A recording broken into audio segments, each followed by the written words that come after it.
We've spoken to almost all political parties about our proposal for synchronizing elections and about possible postponement of elections if we are proceeding with these elections. Everyone, including DA, Marshall went to have tea with Madam Zille and the delegation, and there was a very nice, good, cordial meeting.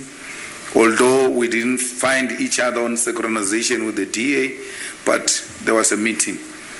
And the ANC was met, almost everyone, including Mashaba and Musimaiman. We didn't only meet the parties that are in parliament or in councils. Even those new ones, we met them. And we seem to be in agreement in terms of the postponement of elections. The EFF is campaigning for the local government elections to be postponed and possibly synchronized with the 2024 national elections.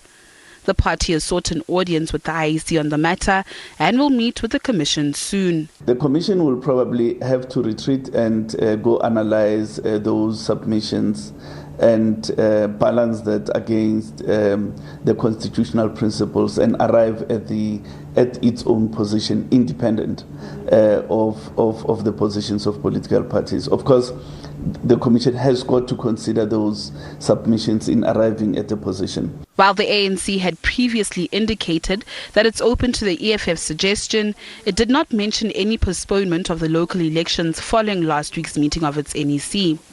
ANC spokesperson says the party is still pondering over the idea. Of course, we are aware of what the EFF has raised.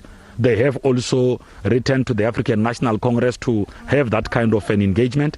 The ANC takes a view that it should take its own time in going into some of those issues, especially understanding our own electoral system in the country and making sure that whatever ought to be done doesn't disrupt the delivery of services to our people, which is what political parties really exist for. The EFF sentiments have found resonance with some political parties. The IFP therefore proposes that the local government elections be postponed to the first quarter, if not second quarter, of 2022 to enable political parties, the IEC and the citizenry to prepare for themselves. We have agreed with the EFF and other parties that all options are on the table.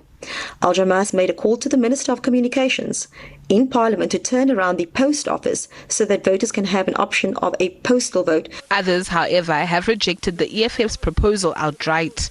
The Democratic Alliance absolutely opposes any postponement to the local government elections. Our constitution is quite clear. What makes us a constitutional democracy is regular elections. The people of South Africa have the right to have their voices heard. Service delivery in South Africa on local government level is so poor that the electorate must have the opportunity to elect new councillors, because we owe it to the electorate and that they have the opportunity, and we cannot take that opportunity away from the electorate. Postponing elections would mean that we would be stuck with non-performing governments who would be governing without a mandate. We cannot allow this at a time when our people are suffering. As the election date gets closer, only time will tell if the EFF gets its wish. Natasha Phiri, SABC News, Johannesburg.